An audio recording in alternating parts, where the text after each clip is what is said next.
Shalom Bapak dan Ibu sekalian.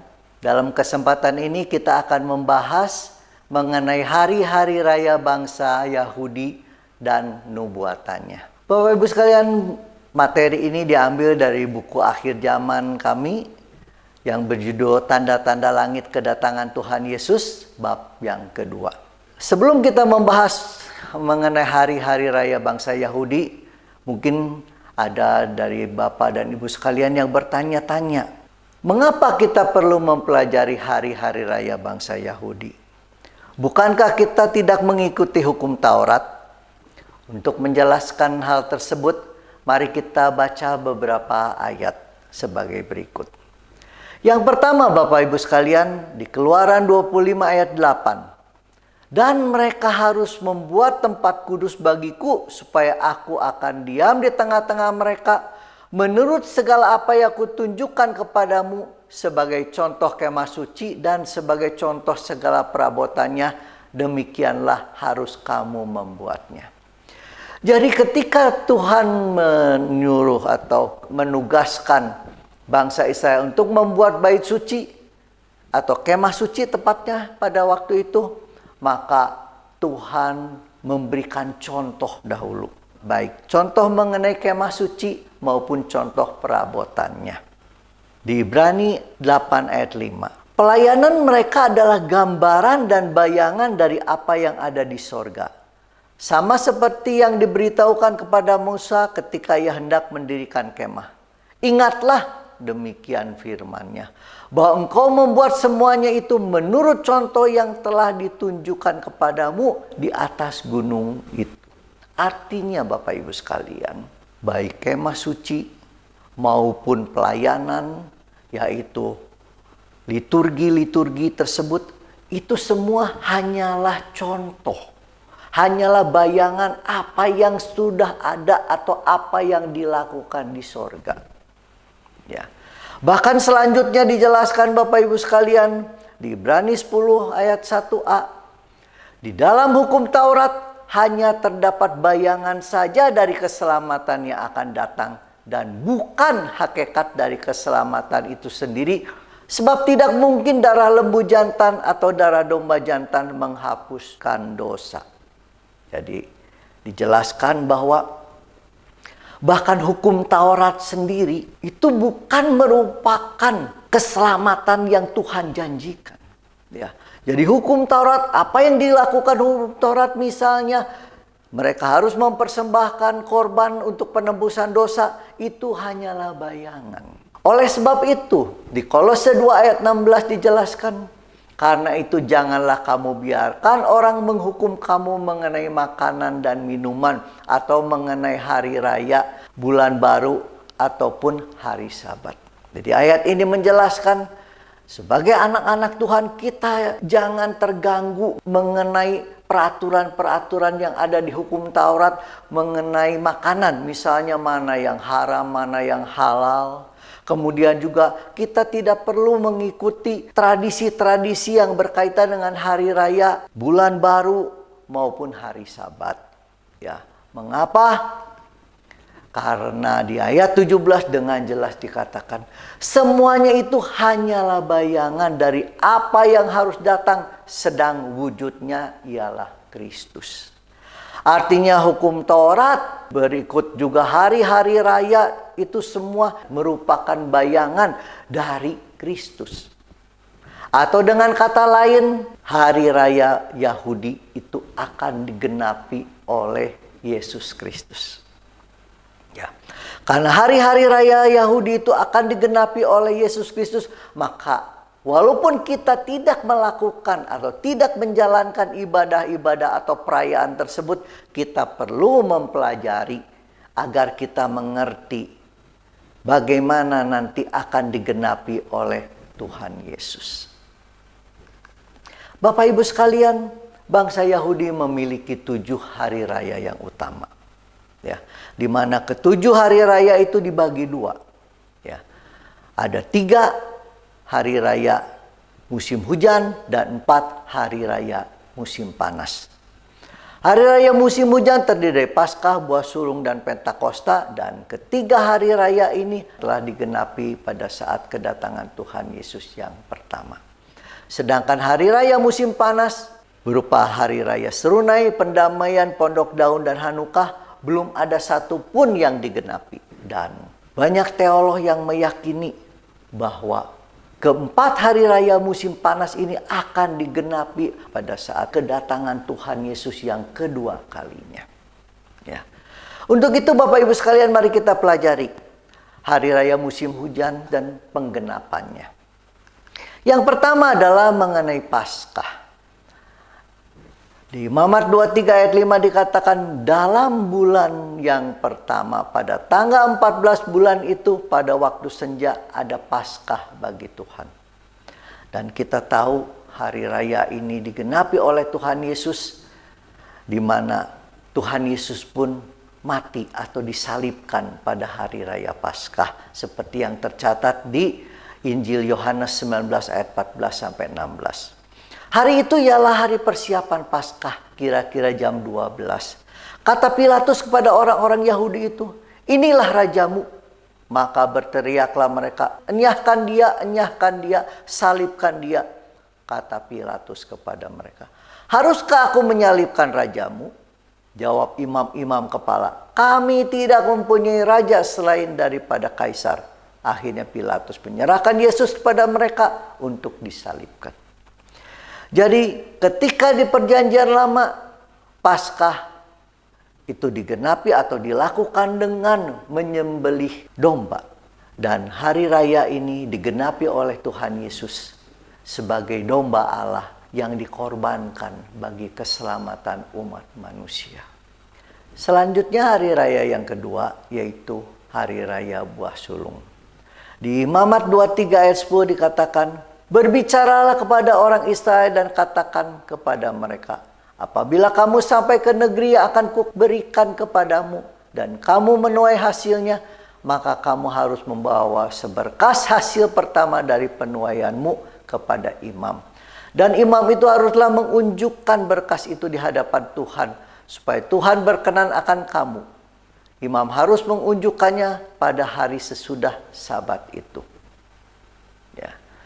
Dan ini juga digenapi oleh Tuhan Yesus seperti yang tercatat di Matius 28 ayat 1. Setelah hari Sabat lewat, menjelang menyingsingnya fajar pada hari pertama minggu itu, pergilah Maria Magdalena dan Maria yang lain menengok kubur itu. Dan kita tahu ayat selanjutnya menjelaskan bahwa Maria tidak menemukan Tuhan Yesus karena Tuhan Yesus bangkit. Dan kejadian ini dijelaskan dengan sangat jelas di 1 Korintus 15 ayat 20. Tetapi yang benar ialah bahwa Kristus telah dibangkitkan dari antara orang mati sebagai yang sulung dari orang-orang yang telah meninggal. Jadi Tuhan Yesus menggenapi perayaan ini dengan cara menjadi yang sulung dari orang-orang yang telah meninggal. Hari raya yang ketiga adalah hari raya Pentakosta. Di Imamat 23 ayat 15 dijelaskan, kemudian kamu harus menghitung mulai dari hari sesudah Sabat itu, yaitu waktu kamu membawa berkas persembahan unjukan, harus ada genap 7 minggu. Dan sampai pada hari sesudah Sabat yang ketujuh, kamu harus hitung 50 hari. Lalu kamu harus mempersembahkan korban sajian yang baru kepada Tuhan. Di Kisah Rasul 2 ayat 1 menjelaskan, ketika tiba hari Pentakosta, semua orang percaya berkumpul di satu tempat. Tiba-tiba turunlah dari langit suatu bunyi seperti tiupan angin keras yang memenuhi seluruh rumah di mana mereka duduk. Dan tampaklah kepada mereka lidah-lidah seperti nyala api yang bertebaran dan hinggap pada mereka masing-masing. Maka penuhlah mereka dengan Roh Kudus. Lalu mereka mulai berkata-kata dalam bahasa-bahasa lain seperti yang diberikan oleh Roh kepada mereka untuk mengatakannya. Jadi, bila di perjanjian lama atau di hukum Taurat, hukum-hukum Allah, firman Allah itu tertulis di 2 loh batu. Maka di perjanjian baru, firman Allah itu tertulis di hati manusia, di mana Roh Kudus hadir, tinggal dalam hati kita, dan akan menjelaskan kepada kita mengenai segala hukum-hukum Allah. Demikian Bapak Ibu sekalian, tadi adalah penjelasan mengenai 3 hari raya musim hujan yang telah digenapi pada saat kedatangan Tuhan Yesus yang pertama. Selanjutnya kita akan mempelajari mengenai hari raya musim panas dan nubuatannya. Yang pertama adalah hari raya Serunai. Hari raya Serunai tercatat di kitab Imamat pasal 23 ayat 24. Katakanlah kepada orang Israel begini, dalam bulan yang ke-7 pada tanggal 1 bulan itu, kamu harus mengadakan hari perhentian penuh yang diperingati dengan meniup serunai, yakni hari pertemuan kudus.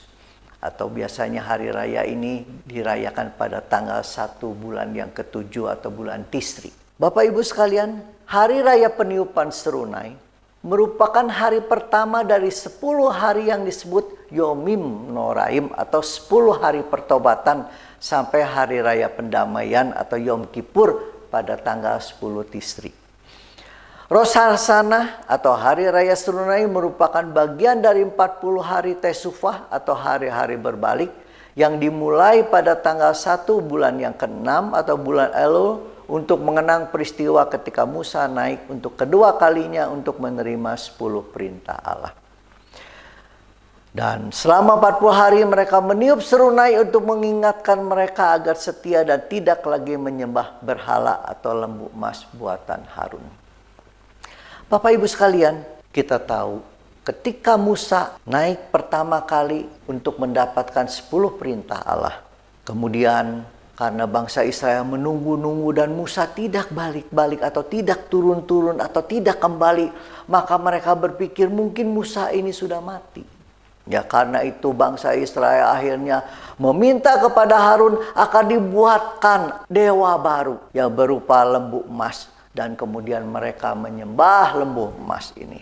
Kemudian Musa turun, dan ketika Musa melihat lembu emas itu, Musa sangat marah sehingga Musa memecahkan 2 loh batu itu dan juga membakar dan membuat lembu emas ini menjadi bubuk-bubukan halus dan kemudian dibuang. Kemudian Musa naik lagi menghadap Allah untuk meminta pengampunan.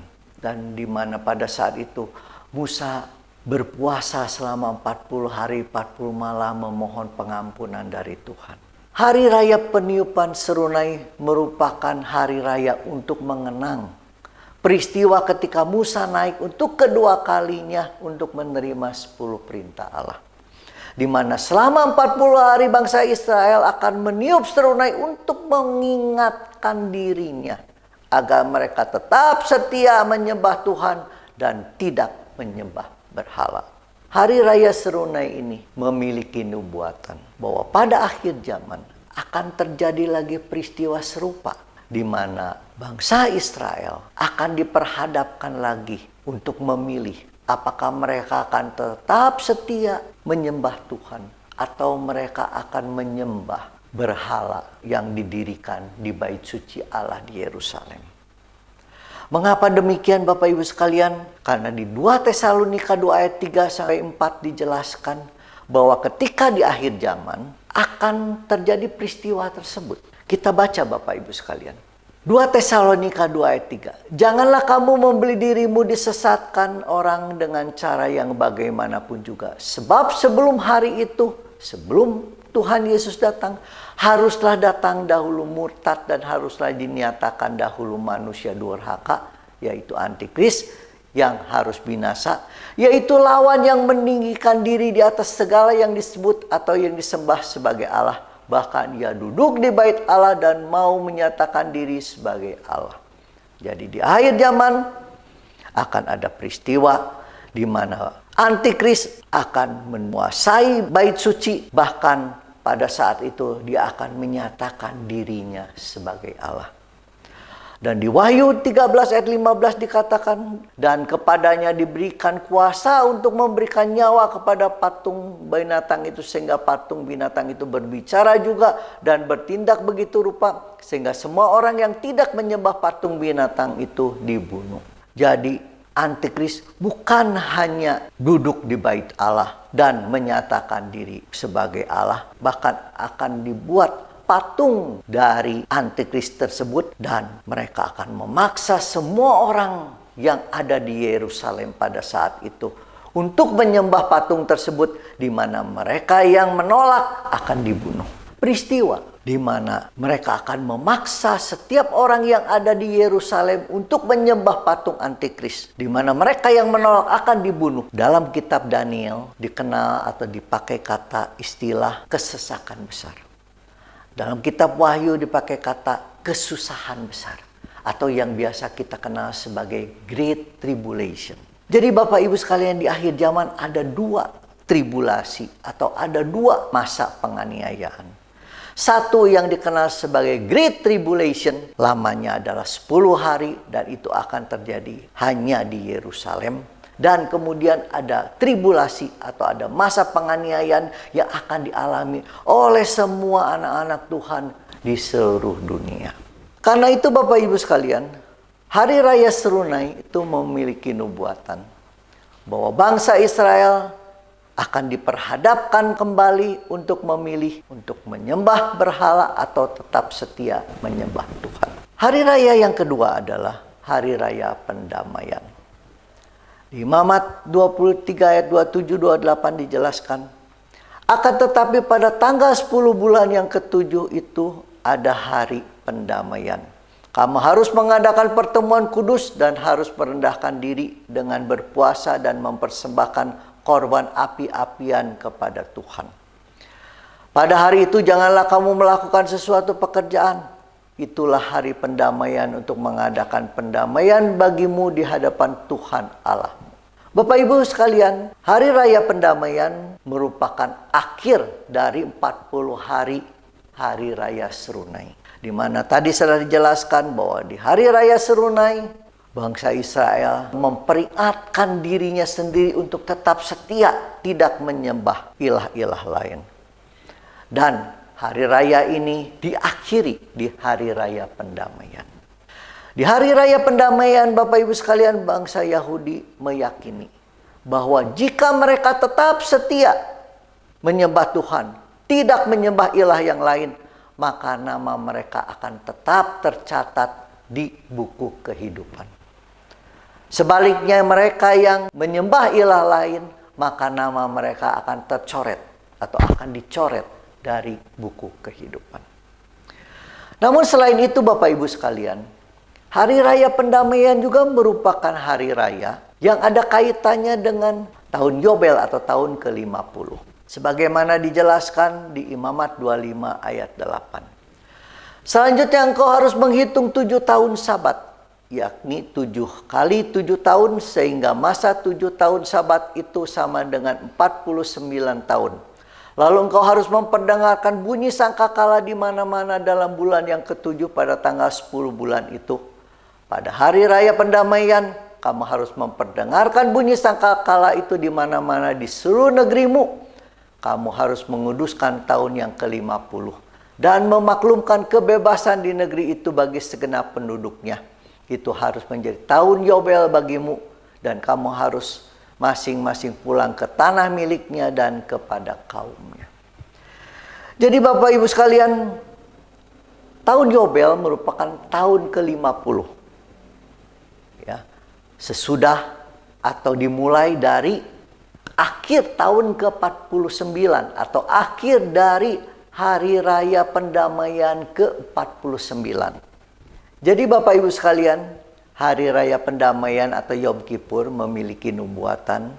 Yang pertama adalah mereka yang tetap setia menyembah Tuhan, namanya akan tetap tercatat di kitab kehidupan.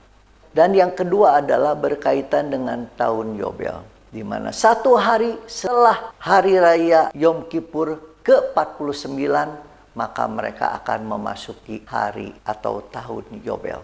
Hari raya yang ketiga adalah Hari Raya Pondok Daun. Di Imamat 23 ayat 34 dikatakan, katakanlah kepada orang Israel begini, pada hari yang ke-15 bulan yang ke-7 itu ada Hari Raya Pondok Daun bagi Tuhan 7 hari lamanya. Ya. Jadi 3 hari raya ini berturut-turut. Ya. Dimulai dari hari raya Serunai yang berakhir di tanggal 10 bulan ke-7. Kemudian 5 hari kemudian pada hari yang ke-15 mereka akan memasuki hari raya Pondok Daun. Hari raya Pondok Daun adalah hari raya untuk memperingati pemeliharaan Tuhan selama 40 tahun bangsa Israel mengembara di padang gurun. Ya. Selama 40 tahun tersebut, Tuhan memelihara mereka.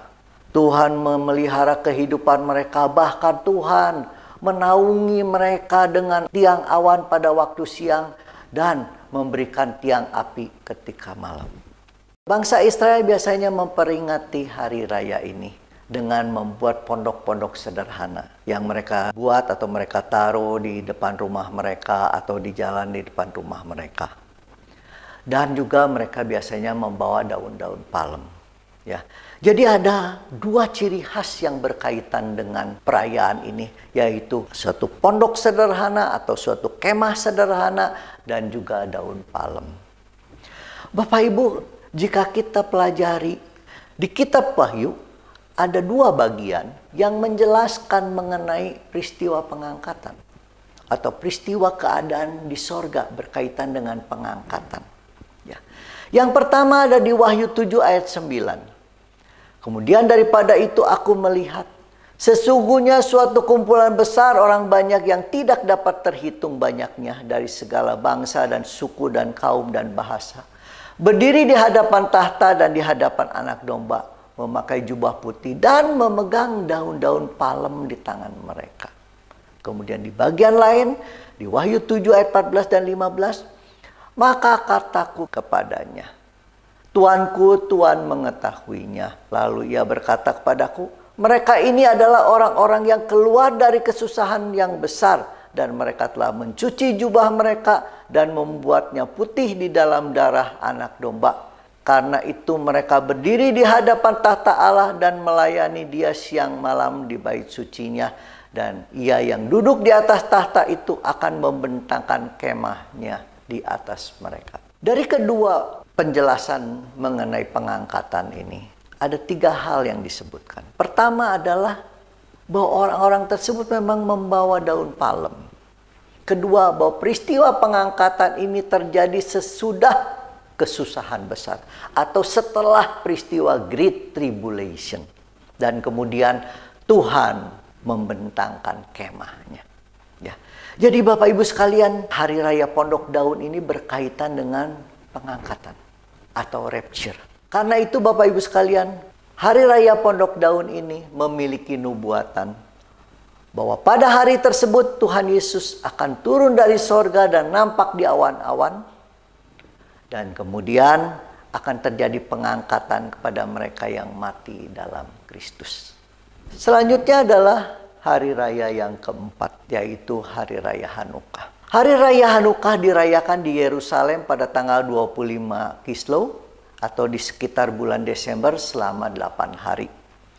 Perayaan ini untuk memperingati penyucian kembali bait Allah pada tanggal 25 Kislew pada tahun 165 sebelum Masehi oleh kelompok Makabe setelah sebelumnya dinajiskan oleh Kaisar Antiochus IV Epiphanes 3 tahun sebelumnya, di mana pada saat itu sang kaisar mempersembahkan babi dan memercikan darah babi itu ke mezbah bait suci Allah, ya, menajiskan bait suci ini. Kemudian 3 tahun kemudian kelompok Makabe ini menyucikan bait suci tersebut.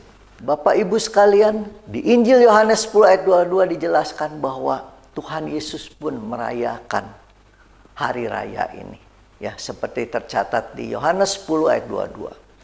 Tidak lama kemudian tibalah hari raya pentahbisan bait Allah di Yerusalem. Ketika itu musim dingin dan Yesus berjalan-jalan di bait Allah di Serambi Salomo. Bapak Ibu sekalian, jika di perjanjian lama bait Allah itu merupakan gedung, merupakan suatu bangunan. Di dalam perjanjian baru dijelaskan di 1 Korintus 3 ayat 16, tidak tahukah kamu bahwa kamu adalah bait Allah dan bahwa roh Allah diam di dalam kamu. Jadi Bapak Ibu sekalian, di perjanjian baru, tubuh kita, diri kita inilah bait Allah.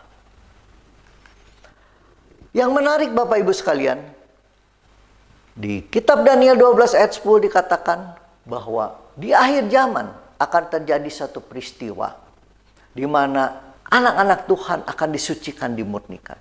Ya, sebagaimana tertulis, banyak orang akan disucikan dan dimurnikan dan diuji. Tetapi orang-orang fasik akan berlaku fasik, tidak seorang pun dari orang fasik itu akan memahaminya, tetapi orang-orang bijaksana akan memahaminya.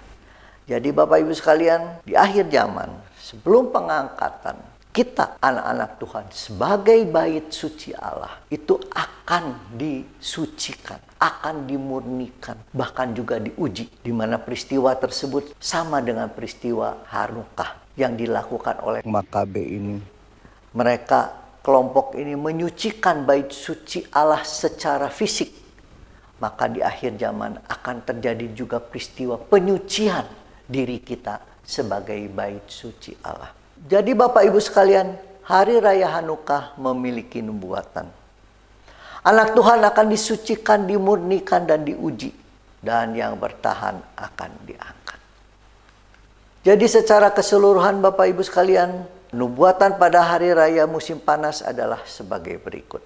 Yang pertama, hari raya Serunai memiliki nubuatan di mana bangsa Yahudi akan diperhadapkan lagi untuk memilih apakah akan menyembah berhala atau akan tetap setia menyembah Tuhan. Yang kedua adalah hari raya pendamaian memiliki nubuatan mereka yang tetap setia menyembah Tuhan, maka namanya akan tetap berada di kitab kehidupan. Selain itu, tahun Yobel atau tahun pembebasan dimulai sesudah hari raya pendamaian yang ke-49. Hari raya Pondok Daun memiliki nubuatan di mana pada hari raya tersebut Tuhan Yesus akan turun dari sorga dan nampak di awan-awan serta mengangkat mereka yang mati dalam Kristus. Dan yang terakhir, hari raya Hanukah memiliki nubuatan anak-anak Tuhan akan disucikan, dimurnikan dan diuji, di mana mereka yang bertahan akan diangkat. Bapak Ibu sekalian, mungkin sebagian dari kita belum dapat memahami sepenuhnya mengenai hari-hari raya bangsa Israel ini. Karena memang kita tidak melakukannya atau kita tidak merayakannya. Namun Bapak Ibu sekalian, penting bagi kita untuk mengerti. Karena hari raya ini akan digenapi oleh Tuhan Yesus. Karena itu saya menyarankan mungkin kita dapat mengulang lagi video ini, ya, agar Bapak Ibu dapat lebih mengerti, atau Bapak Ibu coba baca buku tersebut, ya, yang dapat Bapak Ibu unduh secara cuma-cuma di wahyuakhirjaman.com, ya. Pasal tersebut kurang lebih hanya 16 atau 17 halaman. Demikian Bapak Ibu sekalian, semoga apa yang disampaikan menjadi berkat bagi kita semua. Amin.